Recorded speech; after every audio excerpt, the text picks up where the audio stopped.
Bonsoir à tous, bienvenue dans ce webinaire mensuel Bezin consacré à la périménopause. Nous allons évoquer ce soir cette période très particulière de l'activité ovarienne des femmes et je suis accompagné ce soir par deux collègues et amis, le docteur Brigitte Letombe qui est gynécologue médicale à Paris et le docteur Lorraine Métro-Mantelet qui est gynécologue médicale à la maternité Port-Royal également à Paris. Bonsoir Geoffroy. Ce soir, nous allons évoquer donc les problématiques liées au vieillissement ovarien et je commencerai par faire tout à l'heure un topo sur la physiologie du vieillissement ovarien. Ensuite, un topo sera consacré à la première consultation chez une femme en situation de périménopause. Et enfin, on évoquera la problématique de l'endométriose et de l'adénomiose chez les patientes en situation de périménopause. Donc je vous propose de commencer tout de suite par le premier topo. Et comme ces topos vont quand même s'articuler un petit peu les uns avec les autres et avoir un certain lien, on vous proposera donc de répondre à vos questions que vous allez pouvoir poser sur le chat juste à la fin des trois communications. Alors sur le premier topo, donc, qui est consacré à la physiopathologie du vieillissement ovarien, donc, qui m'a été proposé. Donc en fait, le vieillissement ovarien, on a tendance à dire ça commence à la quarantaine. En fait, non, ça commence dès la vie fœtale. En fait, on sait notamment, dans l'ovaire d'un fœtus de 5 mois, on va trouver à un moment environ 7 millions de follicules primordiaux primaires. Et pourtant, 2 mois après, à la naissance, il n'en reste plus que 1 à 2 millions.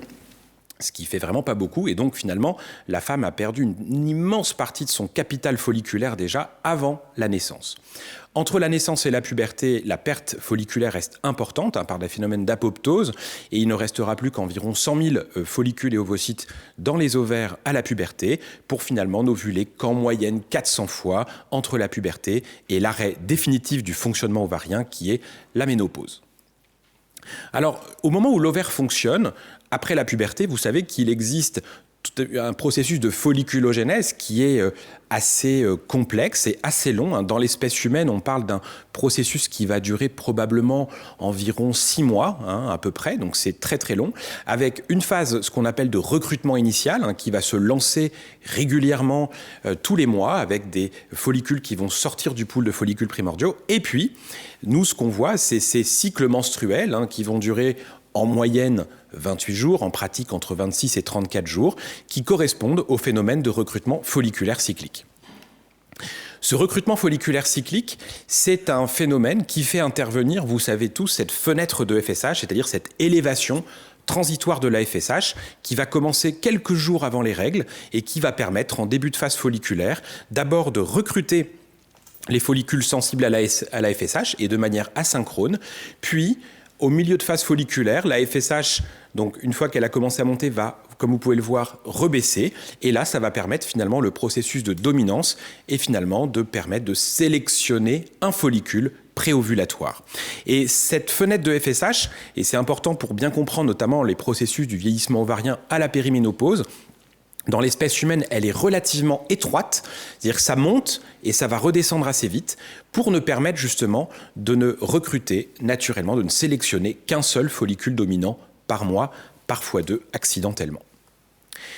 Ça, ce petit schéma, il vous remontre effectivement cette problématique de la perte folliculaire que je vous ai donné un petit peu en introduction, avec cette chute vertigineuse du nombre de follicules qu'on observe dès la vie fœtale et qui continue tout au long de la vie des femmes.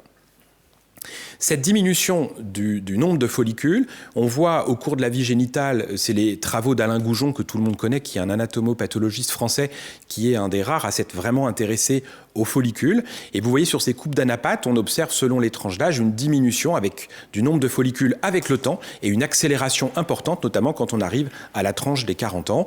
Et on sait également, et on va voir pourquoi tout à l'heure, qu'en parallèle de ça, plus le temps passe, plus la qualité ovocytaire va diminuer chez les femmes. Ce schéma remet bien en avant, justement, cette notion de lien entre la réserve folliculaire, qui est déterminée, vous l'avez vu, par le stock de follicules qu'une femme va avoir dès la naissance et par la rapidité plus ou moins importante de la perte folliculaire ensuite, et puis le lien avec la fertilité. Donc on voit effectivement qu'entre 20 et 30, 35 ans, la fertilité va être plutôt satisfaisante, elle va commencer à baisser après 35 ans, en lien avec la baisse du stock folliculaire et en lien également avec l'augmentation progressive du nombre d'ovocytes de moins bonne qualité. Et puis, plus le temps passe, plus la perte folliculaire s'accélère, plus le nombre d'ovocytes de faible qualité augmente. Et puis, au bout d'un certain moment, on va arriver à un seuil de nombre de follicules dans l'ovaire qui va faire que l'ovaire va arrêter de fonctionner. La folliculogénèse va être stoppée et c'est la ménopause. Quand on reprend un petit peu le lien, justement, j'aime beaucoup cette courbe où on voit un petit peu le niveau de fertilité d'un individu en fonction de la tranche d'âge. Vous voyez que pour les femmes, c'est la courbe rose. Eh bien, entre la puberté et les 35 ans, les femmes sont à 90-100% environ de leur fertilité optimale. À partir de 35 ans, ça baisse un petit peu. Ensuite, là, vous voyez ici, à partir de 37 ans, à peu près, ça va s'accélérer un peu. Et à 40 ans, c'est une dégringolade, alors qui est assez rapide par rapport à ce qu'on peut voir chez les hommes à côté sur l'autre courbe. Mais ça veut vraiment dire effectivement que la fertilité va baisser progressivement à partir de 35 ans et ça va s'accélérer ensuite après 40 ans. Alors pourquoi est-ce que et comment l'ovaire va vieillir ? Eh bien, il y a un certain nombre de processus qui ont déjà été identifiés. On sait que le raccourcissement des télomères, qui fait partie vraiment des mécanismes impliqués dans le vieillissement tissulaire, l'ovaire ne déroge pas à la règle et les raccourcissements de télomères ont été décrits. Des anomalies des mitochondries qui, vous savez, sont un peu le chef d'orchestre de l'apoptose cellulaire, et donc il y a également des processus pro-apoptotiques, des phénomènes d'autophagie, et également le stress oxydant lié à l'âge, lié au vieillissement d'organes, qui va effectivement avoir tendance à abîmer l'ovaire et expliquer à la fois l'accélération de la perte folliculaire, mais aussi derrière l'aneuploïdie. Parce que ce stress oxydant, il va avoir tendance aussi, comme on peut le voir ici, à altérer l'intérieur du cytoplasme des ovocytes. Or, vous le savez, depuis la vie fœtale, les ovocytes sont bloqués en prophase 1 de méiose, au stade diplotène, et ils sont en fait en méiose, c'est stoppé, et tous les éléments cytoplasmiques qui vont être très importants pour les méioses suivantes vont également vieillir, entre guillemets, s'abîmer, et la méiose va se passer de façon beaucoup plus anarchique avec le temps qui passe. Je trouve d'ailleurs que cette image est plutôt bien faite. C'est des papiers anciens en utilisant des méthodes dérivées de la fiche, en fait, de la fluorescence, qui vous montrent la plaque métaphasique d'ovocytes de femmes jeunes. C'est ce que vous voyez ici en haut, où on voit que les chromosomes sont parfaitement alignés sur la plaque métaphasique de première et de deuxième division de méiose. Et vous voyez par contre que chez les femmes plus âgées, notamment à partir de 35-40 ans, eh bien, vous voyez, c'est beaucoup plus anarchique, l'alignement des chromosomes. Et ça explique en fait qu'on va avoir une augmentation des taux d'aneuploïdie ovocytaire et donc ensuite embryonnaire lorsqu'il y a fécondation avec le temps. Alors ce vieillissement ovarien, il est influencé par plusieurs facteurs. Il y a des facteurs génétiques et ces facteurs génétiques, on les connaît bien, on commence, on va dire, à mieux les connaître puisque ce sont les gènes dont les mutations sévères vont être à l'origine finalement des insuffisances ovariennes prématurées, c'est-à-dire d'un arrêt prématuré du fonctionnement ovarien avant l'âge de 40 ans. Et donc un certain nombre de gènes impliqués dans la maturation ovocytaire, la prolifération cellulaire, l'apoptose vont être potentiellement mutés. Et un certain nombre d'auteurs pensent qu'il existe pour ces mêmes gènes des polymorphismes qui ne sont pas des mutations, mais qui vont par contre conditionner le fait que les femmes n'ont pas toutes la même réserve ovarienne et donc ne vont pas forcément toutes être ménopausées au même âge. Deuxième élément, ça va être tout ce qui touche à l'environnement. Et là, c'est une très belle revue de littérature assez récente qui vous met bien en avant le fait que l'âge, effectivement, mais aussi certains régimes, notamment très riches en graisse, ou vous voyez trop riches en protéines, ou le tabagisme, vont altérer le capital folliculaire, entraîner une activation folliculaire primordiale prématurée, excessive, et donc ça va contribuer à perdre des follicules de façon parfois plus prématurée. À l'inverse, peut-être que des régimes moins caloriques et certaines molécules, peut-être comme la metformine sur des données expérimentales, pourraient avoir des effets plutôt un peu freinateurs sur le vieillissement ovarien. Et puis, il y a aussi les perturbateurs endocriniens.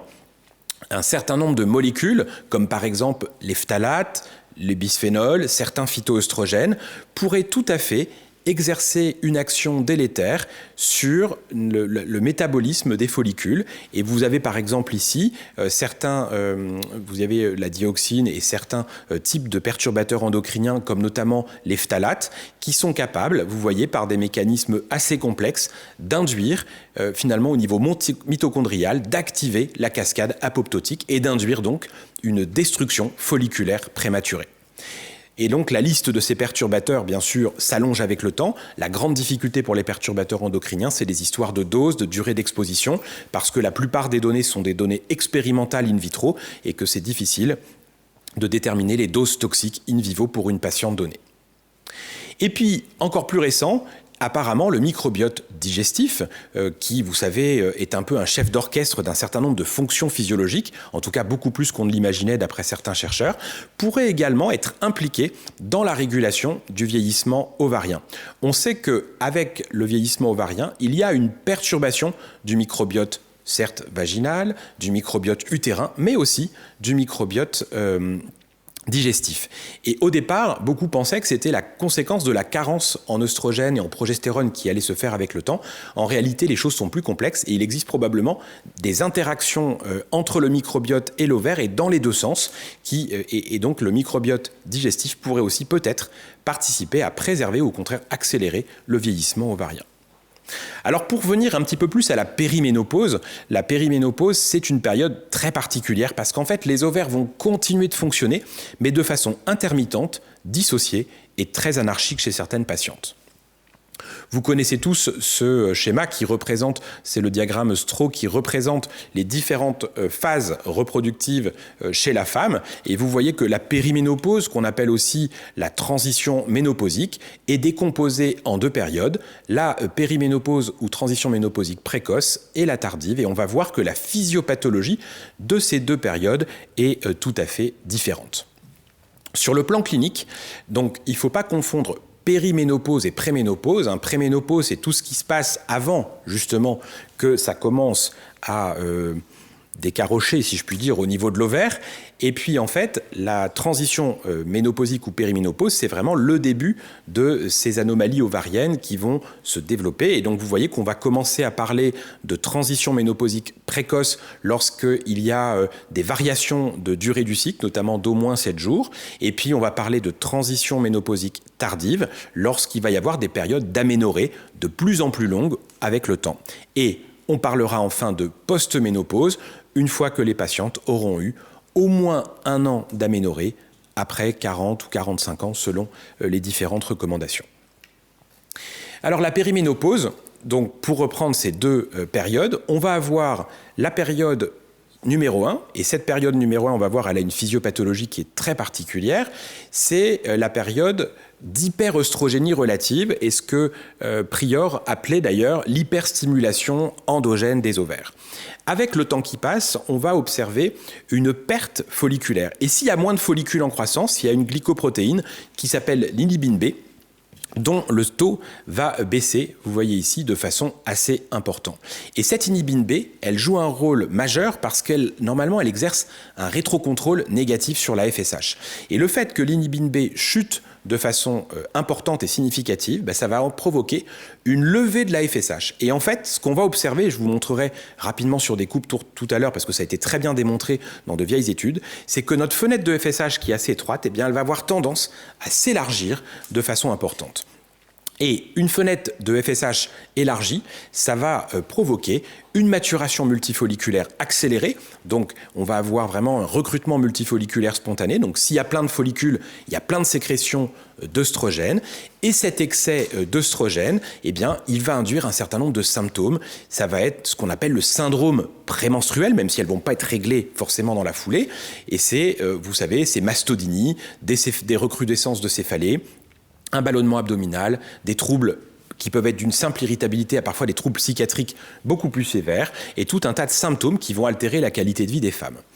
Et en fait, en cours de phase folliculaire, il y a plein de follicules, donc plein d'œstradioles, donc il y a ces symptômes. Et après l'ovulation, les corps jaunes sont considérés souvent comme inadéquats, insuffisants. Ils ne sécrètent pas assez de progestérone pour contrebalancer l'effet des œstrogènes. Et ça va donc, là encore, climat d'hyperœstrogénie relative et donc, à nouveau, persistance des signes d'hyperœstrogénie et également aggravation, et ce sera, je pense, détaillé par Lorraine tout à l'heure, des pathologies gynécologiques œstrogénodépendantes. Alors ça, c'est pour vous montrer effectivement ce qui se passe lorsque l'on est en périménopause. Donc vous voyez effectivement là, sur ces schémas-là, qu'on a des taux d'œstradiol en phase folliculaire qui sont, donc c'est les courbes avec les petits ronds blancs, qui sont significativement plus élevé en périménopause que chez les femmes en période d'activité génitale, entre guillemets, normale. Le taux de progestérone est plus bas. Et quand on regarde en haut, vous voyez que la fenêtre de FSH, qui est très étroite chez les patientes normales, au-dessus, vous voyez qu'en périménopause, on a une fenêtre de FSH qui est beaucoup plus large. Et c'est ce qui explique ce recrutement multifolliculaire endogène. Voilà d'autres courbes. Vous voyez ici, là encore, une fenêtre de FSH plus élevée et des taux d'œstradiol plus élevés qui vont surtout commencer à monter plus tôt dans le cycle, même souvent avant l'arrivée des règles. Alors effectivement, ça nous fait penser que les patientes vont être multi-ovulantes spontanément, et c'est vrai que c'est assez impressionnant, parfois des patientes en périménopause très symptomatiques, lorsqu'on leur fait des échographies en phase folliculaire, on va observer, ça ressemble un peu à un début de fécondation in vitro chez les patientes mauvaises répondeuses, avec 3-4 follicules par-ci par-là, qui sont parfois à plus de 10 mm, et donc ces patientes-là, effectivement, vont sécréter beaucoup d'œstrogènes. Alors c'est amusant parce que multi-ovulante veut dire plusieurs ovocytes éjectés lors de l'ovulation. Et c'est pour ça que même si les grossesses sont quand même beaucoup plus rares chez les patientes en périménopause, du fait de l'âge, ça survient en moyenne vers 45 ans, il n'empêche que, en pratique, ces grossesses sont un tout petit peu plus souvent gémellaires, avec un tout petit peu plus de grossesses gémellaires dizygotes, c'est-à-dire de faux jumeaux liés à la multi-ovulation. Alors la deuxième phase de la périménopause, on est toujours dans ce système d'hyperactivation, la FSH qui monte, et en fait cette FSH, elle va être confrontée à des vagues de follicules, de cordes folliculaires, qui vont être devenues résistantes à la FSH. Donc, si ces follicules sont résistants à la FSH, malgré les taux de FSH élevés, les follicules ne sécrètent plus d'œstradiol.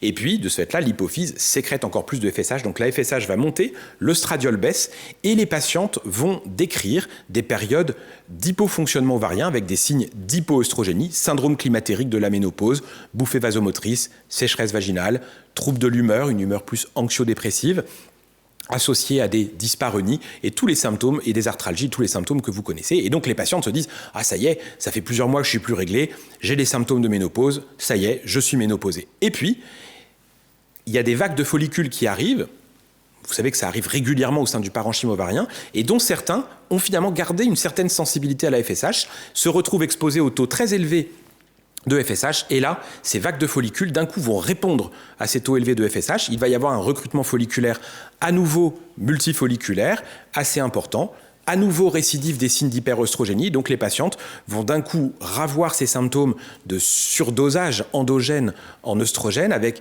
mastodynie, pesanteur pelvienne, etc. Et puis, l'arrivée des menstruations, donc non, elles ne sont pas ménopausées.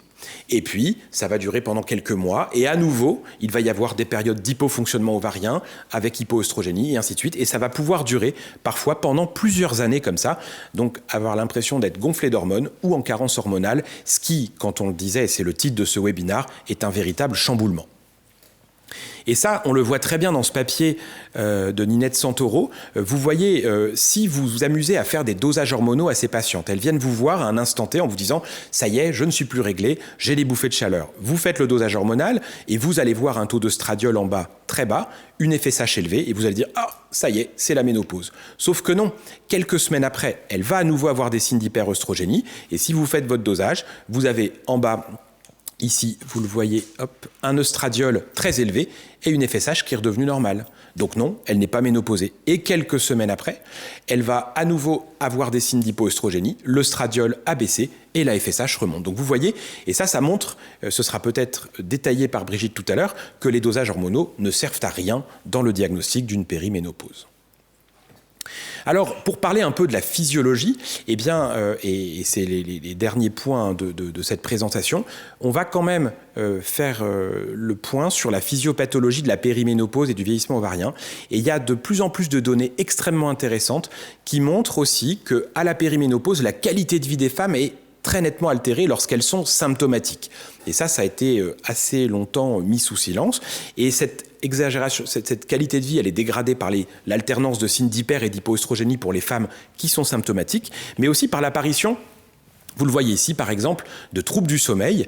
Et là encore, il y a un certain nombre de données qui montrent que les perturbations hormonales de la périménopause perturbent notamment les sécrétions de certains neurones impliqués dans la régulation du cycle veille-sommeil et peuvent participer à la survenue de troubles du sommeil.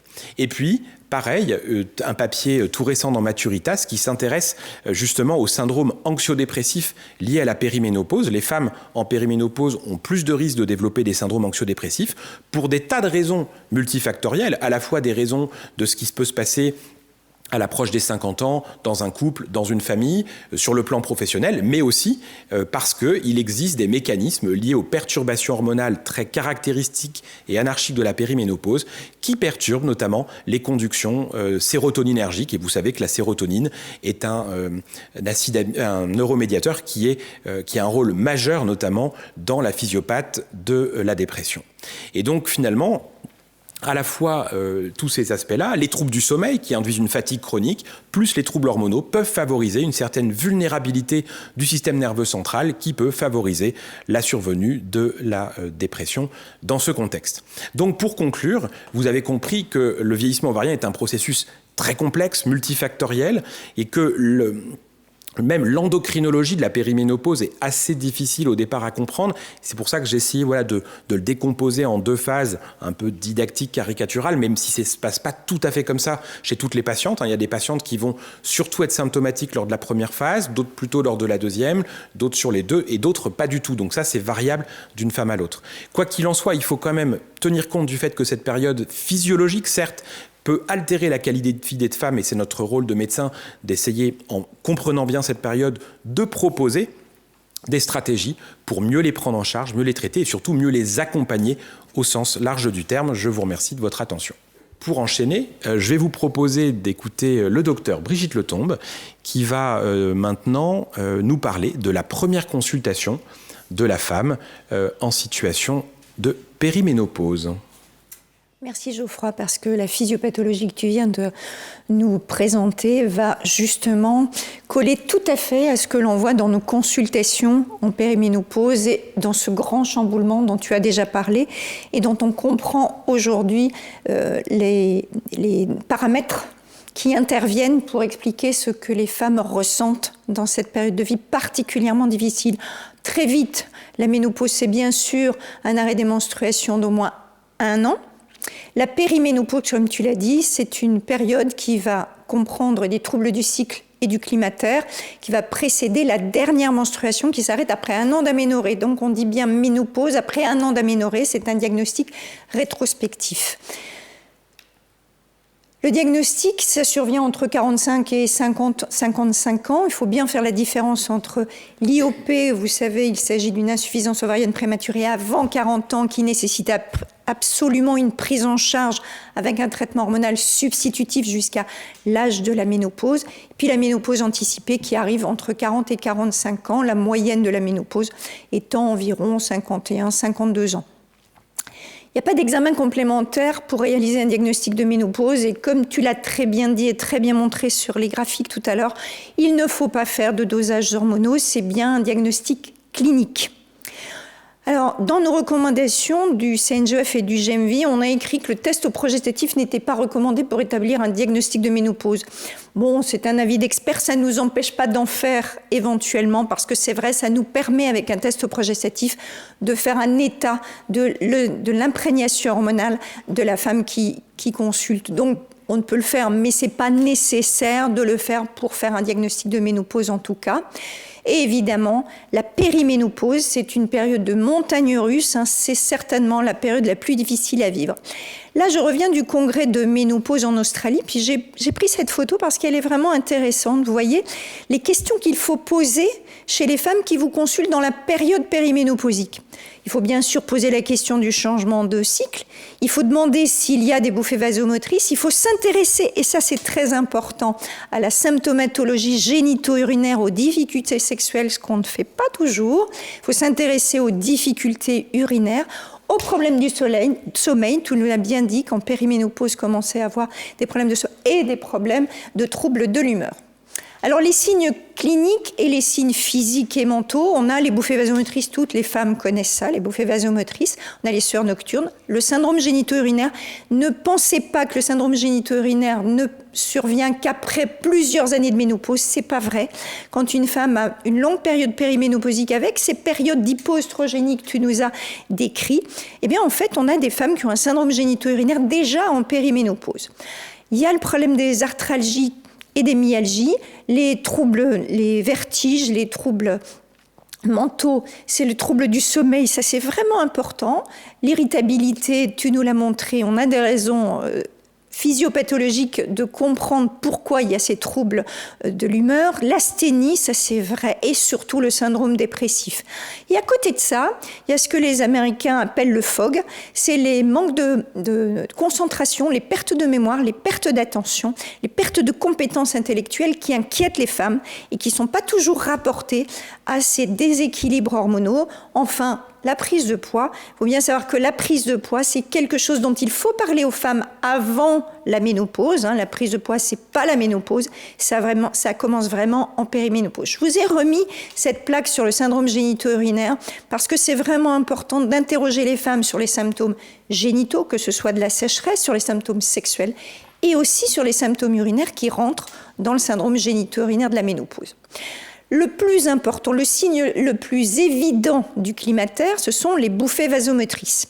Et ces courbes que vous voyez là, qui sont des courbes qui viennent de l'étude Swan, qui est une étude sur de nombreuses années, qui nous permet de voir que certaines femmes vont commencer à avoir des bouffées de chaleur en périménopause et que malheureusement, celles qui auront déjà beaucoup de bouffées de chaleur dans les années qui précèdent la ménopause, l'arrêt total des menstruations, ce sera malheureusement ces femmes-là qui auront des bouffées de chaleur qui vont durer le plus longtemps.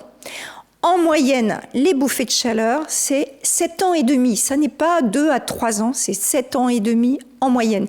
Et sachez que pour les femmes qui ont des bouffées de chaleur en périménopause, ce sont celles qui risqueront, si elles ne sont pas prises en charge, d'avoir des bouffées vasomotrices qui vont durer longtemps.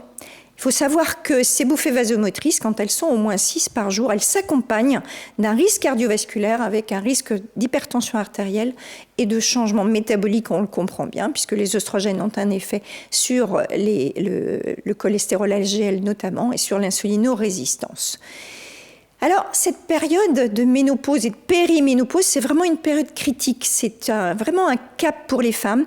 Et les femmes, dès la quarantaine, dès qu'elles commencent à avoir ces troubles de cycle et ces dérèglements dont on a déjà parlé, qu'on va revoir dans la présentation, elles se sentent vraiment fragilisées dans leur représentation de la féminité, dans la représentation sociétale, il faut bien le savoir malheureusement.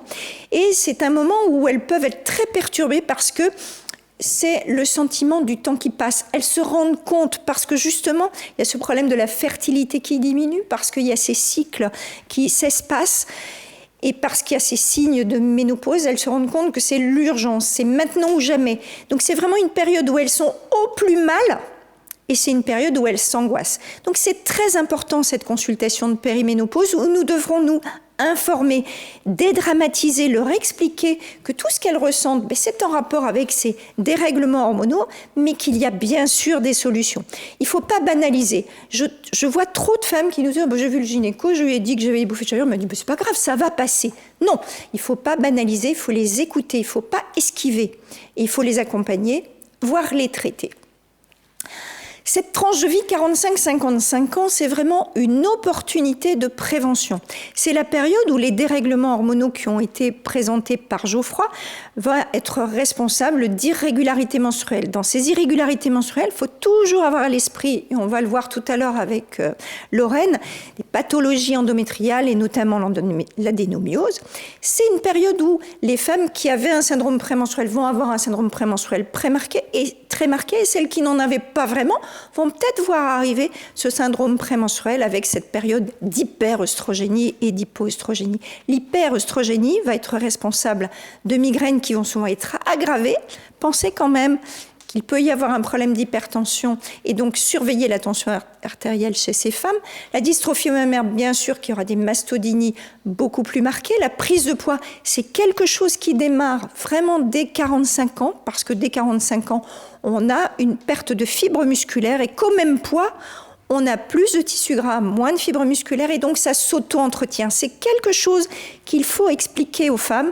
Elles doivent à ce moment-là envisager de revoir ce qu'elles prennent sur le plan nutritionnel et surtout augmenter leur activité physique. Vous allez voir, je ne vais pas cesser d'en parler. des troubles de l'humeur, bien sûr, nervosité, syndrome dépressif et le PHOC dont je vous ai parlé. Et il faut bien sûr, comme l'a dit Geoffroy, encore informer sur la nécessité contraceptive. Cette symptomatologie de la périménopause, vous voyez, quand on interroge les femmes, ça c'est une étude qu'on avait fait avec le GMV en 2013, et bien en fait, quand vous regardez les femmes de 45 à 50 ans, dans 95% des femmes ont au moins un signe déjà qu'elles nomment ménopause. La majorité, bien sûr, c'est les bouffées de chaleur, mais vous voyez, il y a aussi les changements d'humeur, et les changements d'humeur, elles ne mettent pas toujours les changements d'humeur dans le cadre des dérèglements hormonaux. Il y a les coups de fatigue, incontestablement, avec les troubles du sommeil, et puis vous avez vu les maux de tête, la migraine, qui est plus importante en fréquence.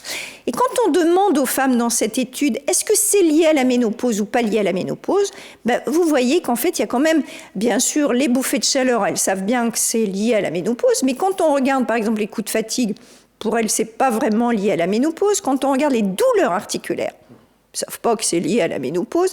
Les maux de tête aggravés, les migraines non plus. Donc c'est vraiment important d'expliciter tout cela dans nos consultations parce qu'on va les rassurer en expliquant que c'est un problème hormonal, que ça va donc évoluer. Ce n'est pas quelque chose qui va rester définitivement.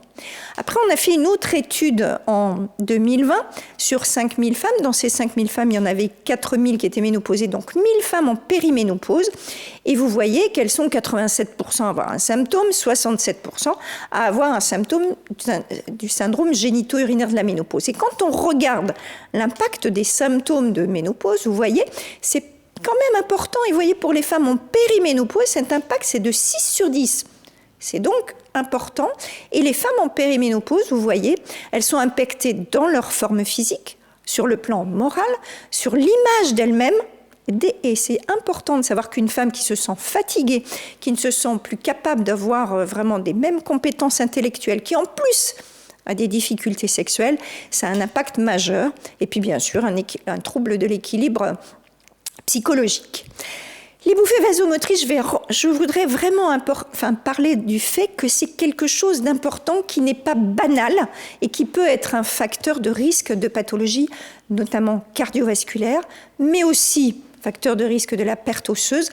Et je vous ai mis avec point d'interrogation la dégénérescence cognitive. On a quand même de plus en plus de raisons de penser, des études en IRM dynamique, beaucoup de travaux qui laissent à penser que les femmes qui ont des bouffées vasomotrices particulièrement importantes peuvent avoir un risque de dégénérescence neurocognitive ultérieure. Savoir aussi que les bouffées vasomotrices sont en lien avec un risque de dépression, et déjà on l'a montré dans la physiopathologie que nous a présentée Geoffroy, que le risque de dépression est plus marqué chez les femmes qui ont des bouffées vasomotrices. Alors en consultation de périménopause, on va bien sûr faire tout cela. On va interroger les facteurs familiaux, les antécédents familiaux personnels. On va s'intéresser beaucoup, puisque ce sera de la prévention, aux facteurs de risque cardiovasculaire, facteurs de risque fracturaires et risques carcinologiques. On va les interroger sur les traitements en cours. On va beaucoup parler d'hygiène de vie, de mode de vie. Donc on va s'intéresser au tabac, bien sûr, à l'alcool, à l'activité physique, aux symptômes qu'elles ressentent. On va faire un examen clinique général et j'ai mis en gras, vous voyez, la tension artérielle. Il faut bien sûr aussi s'intéresser au poids, à l'IMC. Au niveau de l'examen gynécologique, on va faire un examen mammaire, vérifier qu'il n'y ait pas de problème thyroïdien. Et surtout, au niveau de l'examen gynécologique, on vérifiera qu'il n'y ait pas déjà des signes d'atrophie vaginaux. Et en parler avec cette patiente, on fera bien sûr du dépistage, 5 ans s'il n'y a pas d'antécédent de pathologie cervicale, ou tous les 3 ans s'il y a un antécédent. On fera un examen gynécologique pour permettre l'appréciation de l'utérus annexe et du périnée, pensez au périnée. Et puis les examens complémentaires, le minimum nécessaire, c'est quand même le bilan métabolique, la mammographie dans le cas du dépistage organisé. J'ai mis échographie pelvienne avec point d'interrogation en fonction bien sûr de l'examen clinique et de la symptomatologie. Alors, dans les facteurs de risque, il y a bien sûr des facteurs de risque qu'il faudra recherchés et qui sont non modifiables, c'est les facteurs de risque carcinologiques familiaux, c'est les pathologies cardiovasculaires, interroger les femmes sur les antécédents d'infarctus du myocarde, d'AVC chez des gens jeunes, d'hypertension, de thrombose évidemment, mais ça, on le fait en général déjà bien avant. Métabolique, bien sûr, le diabète, la dyslipidémie, l'ostéoporose maternelle. On va s'intéresser aux facteurs de risque personnels. Et dans les médicaux, je vous ai mis des facteurs de risque spécifiques, là, maintenant, dont on parle de plus en plus dans les risques cardiovasculaires. C'est les risques psychosociaux, le niveau social et les agressions sexuelles. Pensez toujours à poser la question. Il faut réussir dans notre interrogatoire à parler de cela la première fois où on voit une femme pour examen gynécologique. On va s'intéresser aux antécédents chirurgicaux et les antécédents, bien sûr, gynéco-obstétricaux, l'âge des premières règles. Et on parlera bien sûr du syndrome des ovaires polykystiques et de l'endométriose qui ont des facteurs de risque cardiovasculaire associés.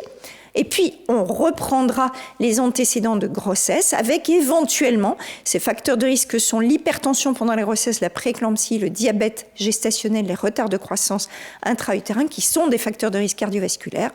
Et on s'intéressera bien sûr à la régularité menstruelle, la dysménorrhée et les ménométrorragies. Voilà ce qu'il faut bien sûr vérifier, c'est l'IMC, l'activité physique, s'intéresser à la sédentarité. C'est-à-dire que la sédentarité, c'est quelque chose qu'on n'évoque peut-être pas suffisamment, mais on a de plus en plus de femmes qui travaillent assises devant un ordinateur, qui travaillent chez elles en télétravail et qui restent parfois assises pendant 4-5 heures. Sachez que la sédentarité est un facteur de risque en soi, même si on a une activité physique à côté de cette sédentarité. On va aussi parler de contraception. Pourquoi ? Et Geoffroy nous l'a dit, même dans cette période périménopausique, il peut y avoir un risque de grossesse. Et c'est bien sûr des grossesses à risque.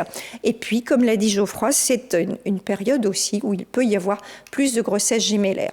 Voilà ici les chiffres des interruptions volontaires de grossesse. Vous voyez les derniers en rouge sont ceux de 2022. Vous voyez que dans la tranche d'âge 40-44 ans, il y a encore des interruptions volontaires de grossesse. Donc, un risque de grossesse nécessitant une contraception, mais bien sûr sans risque métabolique et vasculaire. Alors, j'ai mis ce fût, les progestatifs antigonadotropes, parce qu'il faut bien dire qu'il faut faire dire adieu à notre schéma de freinage-substitution dont nous avons particulièrement, que nous avons particulièrement utilisé et qui s'avère aujourd'hui difficile à utiliser depuis toutes ces recommandations que nous ont émis l'HAS et l'ANSM sur le risque de méningiome. Vous savez, et je vous ai remis les références, il faudra que vous y retourniez peut-être, mais vous les avez sur les plaques. Donc les recommandations qui ont été publiées en juin 2023 et qui ont été rafraîchies en décembre 2023 et qui parlent donc de ces progestatifs à risque, des progestatifs à risque non connus faute de données suffisantes et des progestatifs qui seraient non associés.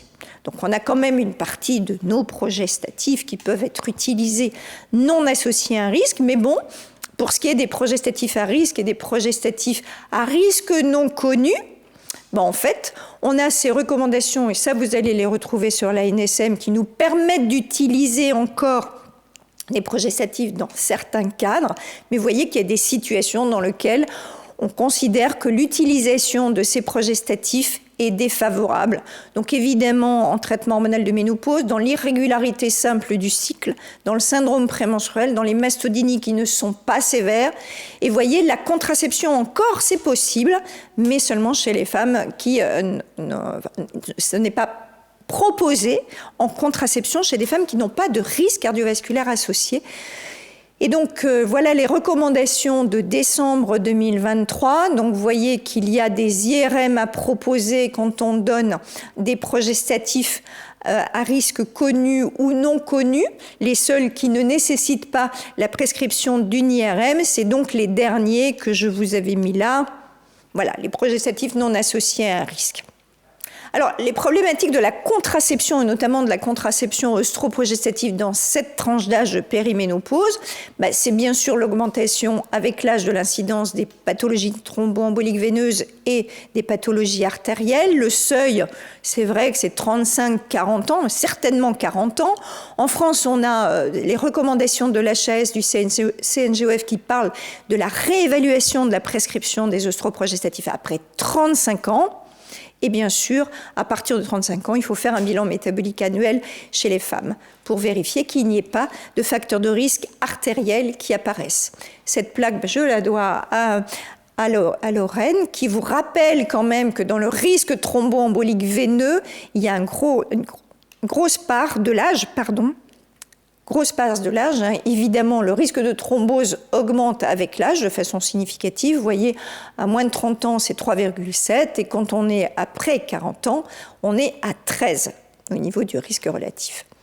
Voilà, donc le risque thromboembolique, mais il y a aussi le risque artériel, et vous savez, on ne cesse de le dire, que les pathologies cardiovasculaires chez les femmes entre 45 et 55 ans augmentent en fréquence, alors que ça diminue chez les hommes, et qu'il faut donc rechercher ces facteurs de risque spécifiques. Ça, c'est une publication du Lancet qui rappelle les facteurs de risque classiques que l'on connaît tous, évidemment, l'hypertension, la dyslipidémie, le diabète, l'obésité, mais il y a les facteurs de risque spécifiques que je vous ai déjà donnés tout à l'heure dans les risques qu'il fallait rechercher à l'interrogatoire, et donc ces facteurs de risque nouveaux qui sont psychosociaux, avec notamment les abus sexuels antérieurs.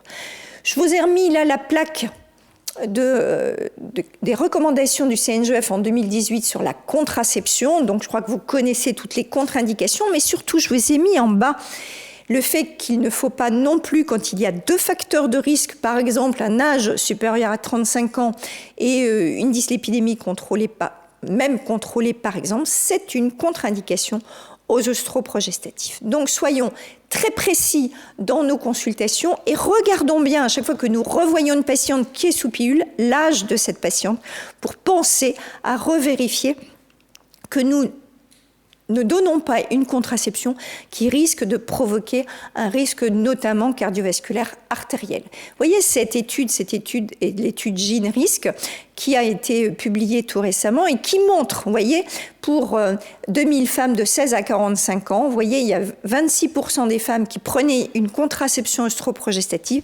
Et ce qui est terrible, c'est que dans ces 26% de femmes, il y a 41% des femmes qui prenaient une pilule alors qu'elles avaient une contre-indication et qu'il y avait 27% des femmes qui ont une contre-indication associée avec au moins 2 facteurs de risque. Donc, nos prescriptions ne sont pas toujours adaptées. Si on propose une contraception dans cette tranche d'âge, si on propose une contraception œstroprogestative, il est mieux d'utiliser une contraception mini-dosée de 2e génération.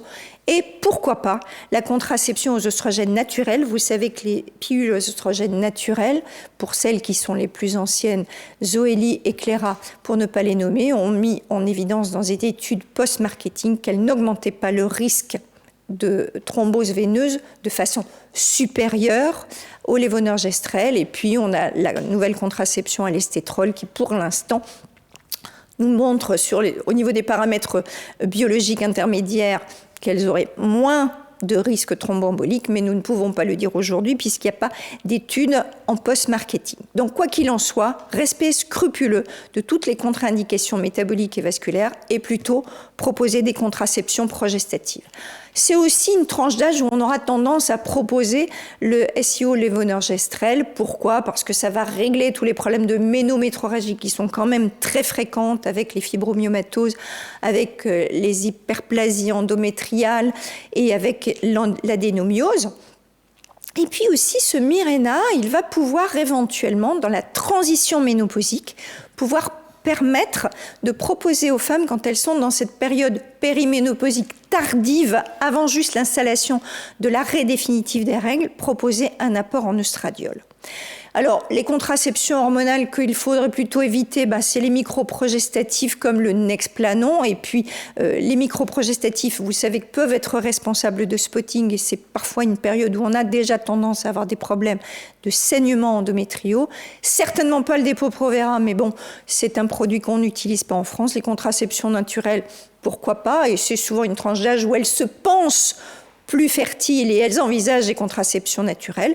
Pensez quand même à leur rappeler qu'il y a une possibilité de grossesse dans cette tranche d'âge. Le DIU cuivre, c'est peut-être pas l'idéal, mais pour les femmes qui en ont un et qui ne présentent pas de règles abondantes et de dysménorrhée, de ménorrhagie, pourquoi pas ? Et puis la stérilisation tubaire, la stérilisation tubaire, c'est peut-être un petit peu tardif pour proposer des stérilisations tubaires quand on est dans les quelques années qui précèdent la ménopause. Et donc, pour ce qui est de la consultation, moi je pense que ce qui est très important dans cette consultation, c'est d'insister sur l'hygiène de vie, l'activité physique, l'équilibre alimentaire. Et puis, bien sûr, pour les femmes qui ont une symptomatologie avec des troubles du sommeil et des bouffées vasomotrices elles répondent assez bien au traitement par la progestérone 300 mg le soir. Je vous rappelle quand même que c'est hors AMM, mais il y a quand même beaucoup de femmes qui répondent bien à cette prescription dans cette période périménopausique où il n'est pas encore possible pour certaines femmes d'avoir accès à un apport en oestradiol. Voilà, je vous rappelle pourquoi l'activité physique, mais vous reviendrez sur les plaques ultérieurement. L'activité physique, ça diminue la mortalité et le risque cardiovasculaire, ça diminue évidemment le risque d'ostéoporose. Et puis je vous rappelle que la dépression augmente les risques d'accidents vasculaires cérébraux, de pathologies cardiovasculaires et de toute mortalité. Et que donc il faut traiter ces femmes qui ont une symptomatologie dépressive. Je vous ai remis cette plaque sur le syndrome génito-urinaire parce que malheureusement, les femmes ne sont pas informées. Ce syndrome génito-urinaire n'est pas suffisamment diagnostiqué. Et les femmes ne sont pas traitées. Même quand elles ont un examen où on met en évidence une atrophie vaginale, il y a très peu de femmes qui ressortent avec une prescription, une explicitation de ce qu'elles peuvent faire pour le traiter.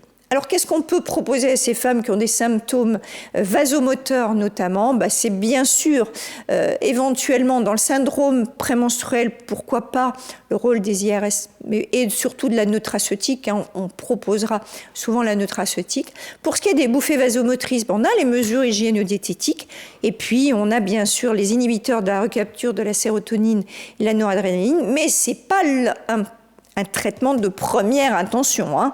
Il faut vraiment essayer de trouver d'autres solutions avant de proposer des antidépresseurs. Il y a la possibilité de proposer des thérapeutiques type acupuncture, yoga, hypnose et thérapie comportementale. L'année prochaine, on aura sans doute la possibilité de proposer le fésolinétan, tout en sachant que dans la période périménopausique, ce n'est pas vraiment une indication et c'est peut-être plutôt une indication de ménopause, donc on ne sait pas trop comment on va pouvoir le situer. Et puis, pour ce qui est des ménométroragies, on proposera des antifibrinolistiques, des AINS. Donc, c'est une période qui est complexe, vous l'avez vu. Les traitements hormonaux sont efficaces, mais il faut surtout repérer les femmes à risque métabolique et vasculaire avant de proposer des traitements, notamment contraceptifs. Et puis, il faut surtout accompagner les femmes dans cette période de vie qui est très compliquée, sur le plan gynécologique bien sûr, mais aussi sur le plan personnel, professionnel, familial, et les préparer en positivant cette période de ménopause, que nous pourrons accompagner ultérieurement. Voilà, je vous remercie. Merci beaucoup Brigitte pour ce topo très complet, exhaustif, et vous voyez que c'est une consultation qui est assez particulière. Avant de passer au topo suivant, je voulais vous remercier pour votre participation et toutes les questions que vous posez sur le chat qui vont nous permettre après de continuer la soirée après le topo de Lorraine. Et donc Lorraine, nous t'écoutons pour nous parler des défis de la prise en charge de l'endométriose et de l'adénomiose en périménopause. Alors effectivement, quand on parle d'endométriose, aujourd'hui, je crois que sa prise en charge ne peut pas être dissociée de ce qu'on appelle le concept d'endométriosis life. Alors qu'est-ce que c'est que ce concept ? Eh bien, on sait que déjà, au moment de la vie intra-utérine, le fœtus de sexe féminin, quand il souffrira d'endométriose ultérieurement, eh bien, l'endomètre est déjà préprogrammé sous l'influence de facteurs à la fois génétiques, épigénétiques et environnementaux pour plus tard possiblement migrer de manière ectopique et ensuite aller se greffer sur certains organes de la cavité péritonéale ou bien engendrer une adénomiose diffuse interne. Et on va avoir différents symptômes qui vont se manifester parfois au moment de l'adolescence, sous forme de douleur, sous forme de saignement. Parfois, la patiente va être asymptomatique, mais au moment où elle aura un désir de grossesse, eh bien, il y aura une infertilité, même si 50% des femmes qui ont l'endométriose vont avoir une fertilité spontanée naturelle. Et puis, elles vont arriver ensuite à ce moment-là de la vie, et c'est celui-là sur lequel on va zoomer, qui est donc la périménopause. Il faut comprendre qu'on arrive un petit peu à la fin d'un parcours, mais au début d'un autre. À la fin d'un parcours, parce que finalement, en général, le diagnostic du moins d'endométriose est déjà fait, même si on peut parfois faire le diagnostic au moment de la périménopause. Ces patientes ont eu un certain nombre de traitements. Vous voyez la première flèche tout en haut, c'est surtout ce qu'il ne faut pas faire. C'est-à-dire les patientes ont été diagnostiquées, elles ont été opérées 1 fois, 2 fois, 3 fois.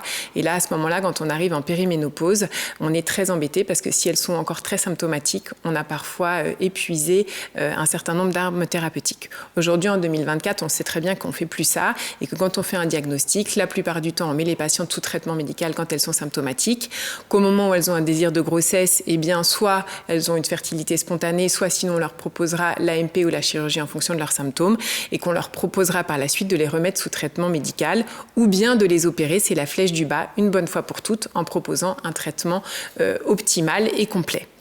Et puis, à ce moment-là de la périménopause, va aussi pouvoir apparaître éventuellement l'adénomiose qui va parfois aussi un petit peu changer la prise en charge.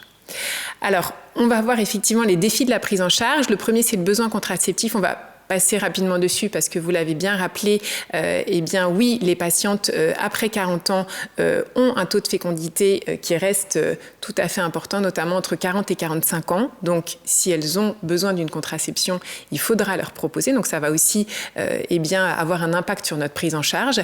Et tu l'as montré, Brigitte, on sait, et notamment entre 40 et 45 ans, qu'il y a une évolution des taux d'IVG qui ne cesse d'augmenter, et notamment dans cette tranche d'âge. Donc, oui, il faut, après 40 ans, poursuivre une contraception adaptée nécessaire.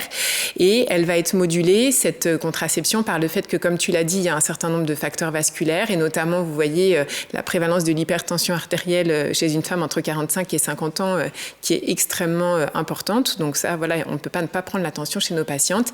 Et le risque, on le sait, donc d'accident à la fois veineux, c'est sur la diapositive, le schéma de gauche, ou artériel, AVC, infarctus du myocarde, ne fait qu'augmenter avec l'âge, et vous voyez surtout de manière exponentielle à partir de 35 ans. Mais encore plus à partir de 40 ans, donc vraiment, si on propose une contraception, eh bien, après 40-45 ans, la contraception œstroprogestative va être peu indiquée. En revanche, les contraceptions progestatives n'augmentant pas le risque, on pourra les proposer. Alors, la deuxième grande question, c'est la patiente est-elle douloureuse? Parce que je vous le rappelle, eh bien, on le sait, et les dernières recommandations de l'ECHRE nous le redisent bien, si une patiente est asymptomatique, eh bien, on n'a pas forcément une indication à la traiter, et je dirais encore plus en périménopause, puisque le sujet n'est plus la grossesse. C'est vrai qu'à 20 ou 30 ans, une patiente qui a des endométriomes volumineux, même si elle est totalement symptomatique, pour diverses raisons, on va avoir envie de la traiter. À partir de 40-45 ans, si le projet de grossesse n'est plus au premier plan, eh bien, si la patiente est asymptomatique, on peut aussi la surveiller sans forcément la traiter. C'est vraiment une discussion à avoir avec elle. On arrive, je vous le disais, après parfois 20 ou 25 ans de vie endométriosique, avec des patientes qui ont eu de nombreux traitements et qui parfois veulent arrêter. Je crois que voilà, l'attitude raisonnable, c'est de dire qu'on peut essayer un wash-out des traitements et voir ce qui se passe, que l'endométriose ne va pas reflamber, il ne va pas y avoir forcément une résurgence, et qu'en tout cas, s'il y a des symptômes qui réapparaissent, on peut se laisser quelques mois raisonnablement pour faire le point. Alors, de quel traitement on va disposer si on a besoin de donner un traitement hormonal? Eh bien, essentiellement des traitements progestatifs. Et parmi ceux-là, on a le Dienogest que vous connaissez, qui est un traitement qui va être assez bénéfique, et on a de nombreuses études. Je vais vous les présenter, mais tout d'abord, je dirais que si on décide de poursuivre le traitement médical après 40 ans, on veut que ça coche plusieurs paramètres. On veut à la fois qu'il soit efficace sur les symptômes douloureux et qu'il contrôle les lésions. On veut que son coût soit entre guillemets le plus faible possible, qu'il soit utilisable au long cours parce qu'on aura peut-être encore au moins 10-12 ans d'utilisation, et puis qu'il y ait le moins d'effets secondaires possibles. Et puis on tient compte effectivement des contre-indications et des préférences de la patiente. Ce que je dis bien toujours, c'est qu'il ne s'agit pas d'opposer le traitement médical au traitement chirurgical. En fait, ça va être vraiment à adapter en fonction du contexte, et donc on ne peut pas dire quand est-ce qu'on opère ou quand est-ce qu'on doit privilégier un traitement médical. Ce qui est sûr, c'est que si le traitement médical n'est plus efficace ou est mal toléré et que la patiente est symptomatique, eh bien, à la périménopause, ça va peut-être être le bon moment, probablement, pour proposer une prise en charge chirurgicale. Alors, parmi les traitements hormonaux dont on dispose, je vous le disais, et parmi les traitements progestatifs, le Dienogest, qui est un dérivé de la 19-nortestostérone, eh bien, va être très intéressant, et surtout, lui, il a vraiment l'AMM pour la prise en charge de l'endométriose douloureuse. C'est un traitement ancien, c'est les Japonais qui se sont vraiment investis dans le développement de cette molécule, qui n'a pas l'AMM en contraception, mais vous allez voir la diapositive d'après, eh bien, dans cette étude de clipping, où il regardait en fait le score de Hoogland qui permet en fait en fonction de 1 à 6 de voir s'il y a un follicule qui ovule. Et bien vous voyez qu'aux doses de 2 et 3 mg de Dienogest, eh bien il n'y avait pas d'ovulation. On dit tout de même aux patientes que si elles le prennent régulièrement et sans oubli, eh bien, elles ont un effet contraceptif qui va être assuré, au même titre qu'un microprogestatif avec au moins un effet local. Certaines patientes auront un effet antigonadotrope et d'autres non, mais en tout cas, s'il n'y a pas d'oubli, on n'est pas obligé donc de proposer une contraception associée autre, mais c'est vrai qu'on peut leur dire qu'il n'y a pas l'AMM en contraception, je pense que c'est important. Alors, on a beaucoup d'études sur l'efficacité du Dienogest donc chez les patientes. Alors, on a des études chez les patientes qui n'ont pas été opérées et chez les patientes qui ont été opérées, mais quelque part en périménopause, on va avoir ces deux situations. On a des patientes qui ont déjà été opérées et d'autres qui n'ont pas été opérées. Donc, que montrent la plupart de ces études? Eh bien, que le Dienogest est efficace sur la symptomatologie douloureuse, notamment bien sûr sur les dysménorrhées, les dyspareunies, sur les douleurs pelviennes et sur les symptômes digestifs, notamment les dyschésies. Mais que sur les nodules d'endométriose profonde, il ne va pas y avoir d'effet sur le volume des nodules. Mais quelque part, on n'est pas très gêné parce qu'on sait qu'au fur et à mesure du temps, même si ces nodules persistent, ils vont avoir tendance à se fibroser. Et donc, ça n'est pas le volume du nodule qui va impliquer l'intensité de la symptomatologie douloureuse, mais plus effectivement l'action locale de ce traitement sur la lésion qui va donc avec le temps se fibroser. En revanche, sur le volume des endométriomes, eh bien, ce Dienogest va avoir un effet tout à fait intéressant puisqu'il va permettre au fur et à mesure du temps donc une diminution du volume des endométriomes. Et ça, c'est important parce qu'en périménopause, si vous avez un endométriome un petit peu volumineux ou bien qui apparaît, je crois qu'il faut être un petit peu vigilant. Vous faites une échographie, vous avez demandé une échographie, cette patiente n'était pas forcément diagnostiquée avant, elle a 45 ans, elle a un endométriome qui fait 4-5 cm, et puis vous la mettez sous traitement hormonal, et puis vous recontrôlez, et vous retrouvez que cet endométriome n'a pas diminué, ou bien qu'il a grossi. Eh bien, il faudrait être vigilant parce que même si le risque de cancer de l'ovaire chez les patients qui ont l'endométriose est très légèrement augmenté, eh bien, il faudra tout de même se méfier d'un endométriome qui grossit à la périménopause malgré un traitement hormonal adapté.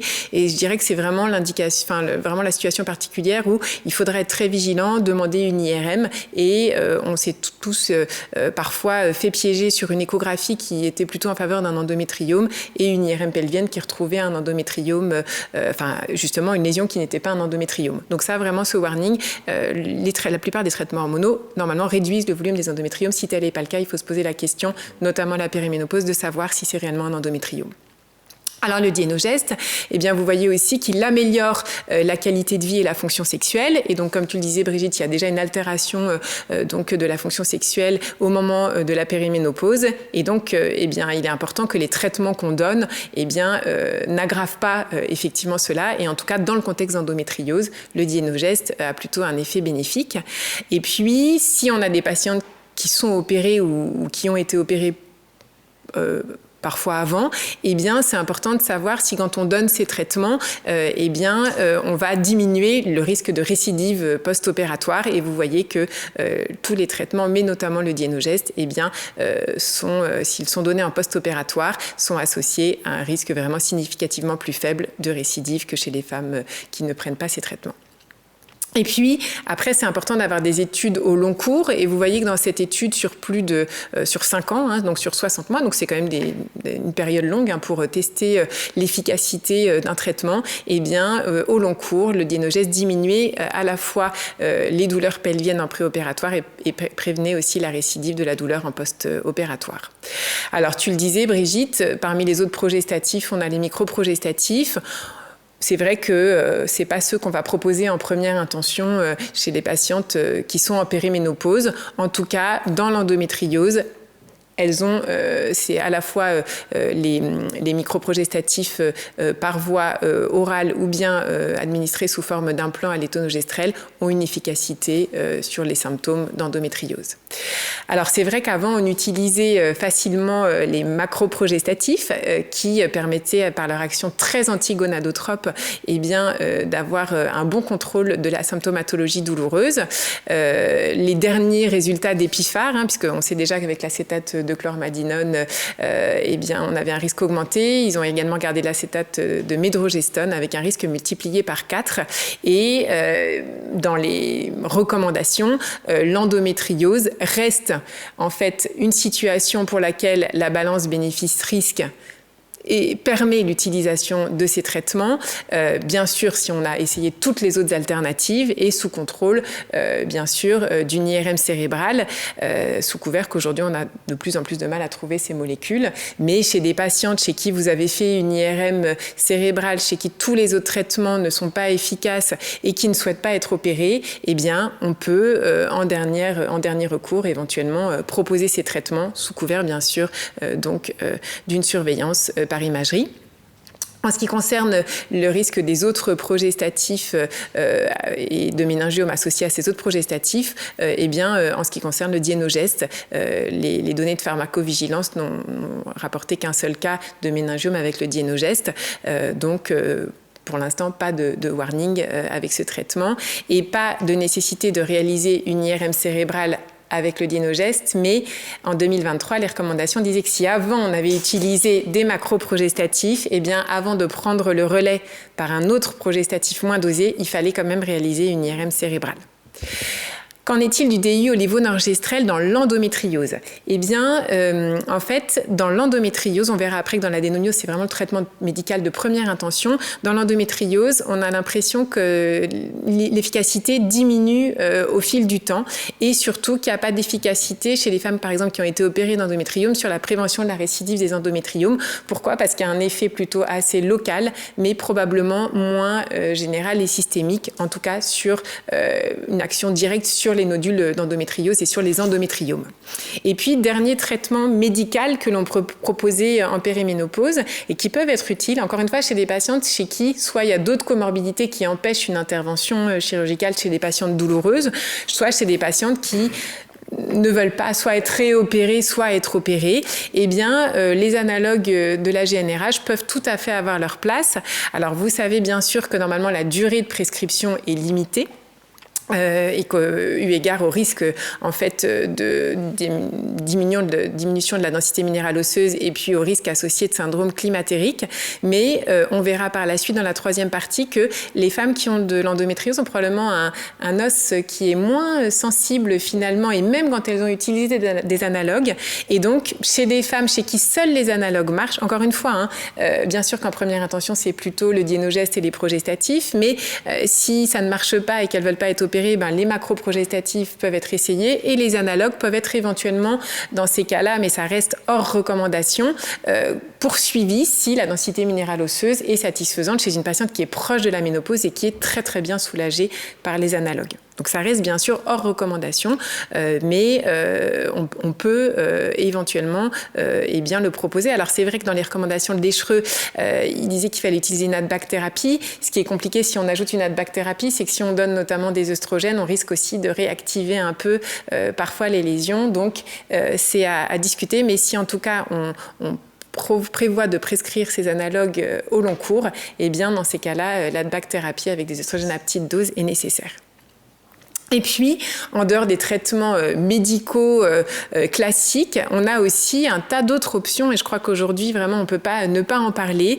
Et on sait que, à la fois, eh bien, une alimentation adaptée avec parfois ce qu'on appelle un régime un peu anti-inflammatoire. Donc, encore une fois, il ne s'agit pas de devenir végétarien, végétalien, d'exclure voilà, un tas d'aliments de son alimentation générale. Mais on peut comprendre que chez des patientes qui ont été multi-opérées, qui ont des adhérences, eh bien, quand elles ont un côlon qui est très ballonné et très distendu, eh bien, elles peuvent avoir des douleurs. Donc, chez certaines patientes, peut-être diminuer un petit peu les aliments très riches en gluten, en lactose. Enfin, encore une fois, elles savent, les patientes, donc, mais leur en parler. Il y a aussi l'acupuncture, bien sûr l'activité physique, il y a la physiothérapie, l'ostéopathie. Il y a un certain nombre de mesures non médicamenteuses qui peuvent tout à fait être une alternative intéressante à ce moment-là de la vie de la femme et avant d'ailleurs.